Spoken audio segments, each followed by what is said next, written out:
కొసమెరుపు, ఆరంభం ఉత్సాహభరితం, మధ్యలో తీవ్ర నిరాశ, ముగింపులో మెరుపులు.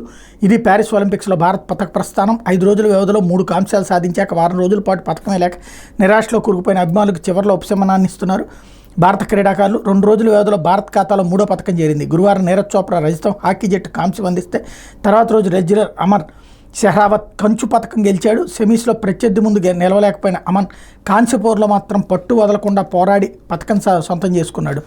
2008 నుంచి ప్రతి ఒలింపిక్స్లో భారత్కు పతకం అందిస్తున్న రెజ్లింగ్ ఈసారి కూడా నిరాశపరచలేదు. పోటీల చివరి రోజైన శనివారం బరిలో ఉన్న యువ రెజ్లర్ రీతికా హుండా కూడా పతకం సాధిస్తే పారిస్ ఒలింపిక్స్కి భారత్ సంతృప్తికరంగా ముగించబోతున్నట్టు అన్నట్టు అతను హైలైట్ చేశారు. అయితే రాజధాని సౌరభం, వెంకటేశ్వర వైభవం అంటూ ఇన్నాళ్ళు కంప చెట్లతో అడవిని తలపించిన అమరావతి కూటమి ప్రభుత్వం వచ్చాక కనువిందు చేస్తోంది. పిచ్చి మొక్కలు కమ్మేసిన రోడ్లు నేడు విద్యుల్లతలా మెరిసిపోతున్నాయి. 5 ఏళ్ల వనవాసం నుంచి బయటపడ్డ రాజధాని ఇప్పుడిప్పుడే రాజసం ఉట్టిపడేలా ముస్తాబవుతోంది. ముఖ్యమంత్రి చంద్రబాబు సారథ్యంలోని కూటమి ప్రభుత్వం రాజధాని నిర్మాణంపై దృష్టి కేంద్రీకరించింది. అమరావతికే తలమానికమైన సీడ్ యాక్సెస్ రోడ్డుకి 2 వైపులా పిచ్చి మొక్కలు తొలగించింది. డివైడర్ల మధ్య విద్యుత్ స్తంభాలకు రంగుల దీపాలు ఏర్పాటు చేసింది.